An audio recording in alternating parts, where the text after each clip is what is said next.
السلام علیکم پیارے بچوں، کیا حال ہیں؟ امید ہے کہ آپ لوگ خیریت سے ہوں گے۔ یہ ایک چھوٹا سا مضمون میں نے آپ لوگوں کے لیے تیار کیا ہے جو کہ 6 کلاس کے لیے ہیں۔ ظاہری بات ہے 6 کلاس کے اسٹوڈنٹس چھوٹے ہوتے ہیں، تو اس وجہ سے میرے خیال میں یہ مضمون بھی اسی کے مطابق ہے اور ایک چھوٹا سا مضمون ہے۔ میری آرزو۔ تمہید۔ پاکستان کے لوگوں میں جان نثاری، قربانی اور دین پروری کی خصوصیات موجود ہیں، مگر ان خوبیوں کے حامل افراد دڑوں میں بٹے ہوئے ہیں۔ یہ دڑے سیاسی بھی ہیں اور مذہبی بھی۔ ہماری سیاسی جماعتوں میں محب وطن اور اہل اخلاص لوگوں کی کمی ہے۔ خدمت اور ترقی کے لیے اقتدار میں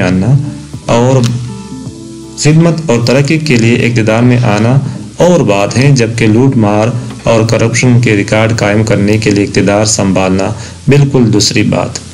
میری آرزو ہے کہ ہمارا ظاہر و باطن ایک ہو جائے۔ اقبال نے کیا خوب فرمایا ہے، افراد کے ہاتھوں میں ہے اقوام کی تقدیر، ہر فرد ہے ملت کے مقدر کا ستارہ۔ اگر دیکھا جائے تو ترکی کے جو صدر ہیں رجب طیب اردوغان ایک غریب اور محنت کش مذہبی خاندان کا پروردہ ہے۔ اسے ترکوں کے 1000 سالہ باوقار اقتدار میں خدمت اسلام کی تاریخ یاد ہے۔ وہ سمجھتا ہے کہ ترک قوم کو گزشتہ 100 سال سے بے ضمیری، معاشی تنگ دستی اور سیاسی و ثقافتی اپاہج پن کے سوا کچھ اور نہیں ملا۔ اس لیے اس نے اپنی سیاست کی بنیاد مثبت تبدیلی کے مستحکم ارادے پر رکھی اور اللہ تعالیٰ نے اسے کامیابی عطا فرمائی۔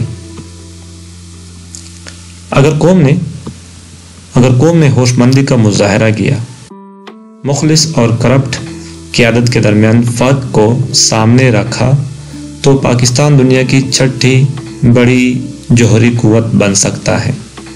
معاشی خوشحالی اس کے قدم چومے گی، مگر یہ خوشحالی باہر سے لا کر کسی نے تحفے میں نہیں دینی اور نہ آسمان سے ٹپکنی ہے۔ ہم نے ہی اس ملک کو سنوارنا ہے، کیونکہ